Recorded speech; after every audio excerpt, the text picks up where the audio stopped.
উড়িষ্যায় বালেশ্বরে ভয়াবহ Coromandel express train দুর্ঘটনায় কেটে গিয়েছে প্রায় ৭ মাস, কিন্তু আজও বুকে দগদগে ব্যথা নিয়ে রয়েছে মালদার মৃত পরিযায়ী শ্রমিকের পরিবারগুলি।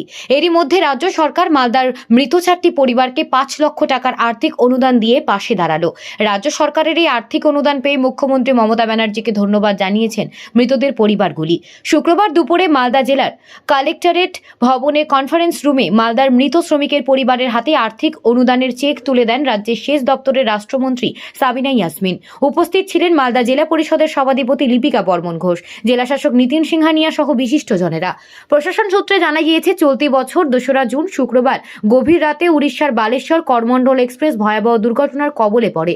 তাতে শতাধিক যাত্রীর মৃত্যু হয়, যার মধ্যে পশ্চিমবঙ্গের মালদা জেলার ৪ জন পরিযায়ী শ্রমিক রয়েছেন। তাদের নাম নিত্যম রায়, বয়স ৩৬, বাড়ি বামনগোলা থানার ভোমরাইল গ্রামে; আলাউদ্দিন, বয়স ৩০, বাড়ি চাচল থানার ধানগাড়া এলাকায়; হেমন্ত রবিদাস, বয়স ৩৮, তার বাড়ি হরিশ্চন্দ্রপুর থানার মালিয়র গ্রামে; এবং ইউনুস শেখ, বয়স ৪০, তার বাড়ি ইংরেজবাজার থানার কমলাবাড়ি এলাকায়। বলছি, আপনার স্বামী কোথায় কি কাজে গেছিল এবং কিভাবে মারা গেছে? আজকে কোথায় এসেছিলেন? কেরলাতে কি কাজে? কিভাবে মারা যায়? তারপরে আজকে কোথায় এসেছিলেন? কি দিল আপনাদের? কত টাকার? খুশি এটাতে?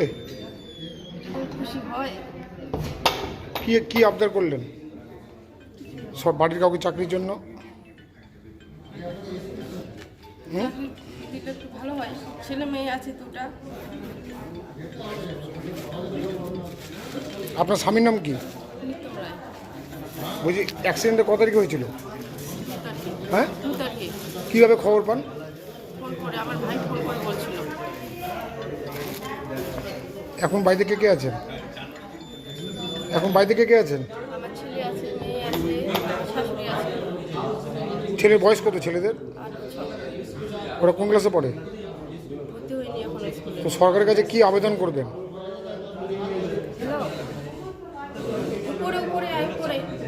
বলছি, আজকে তো আপনাদের ৫ লাখ টাকা করে চেক দিল, সরকারের কাছে কি আর্জি করবেন?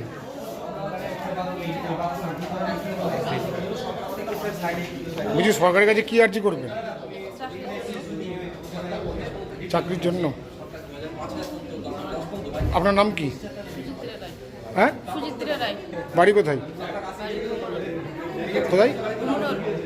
কতজন মারা গেছে মালদার? কত পরিবার মারা গেছে? ৪ জন।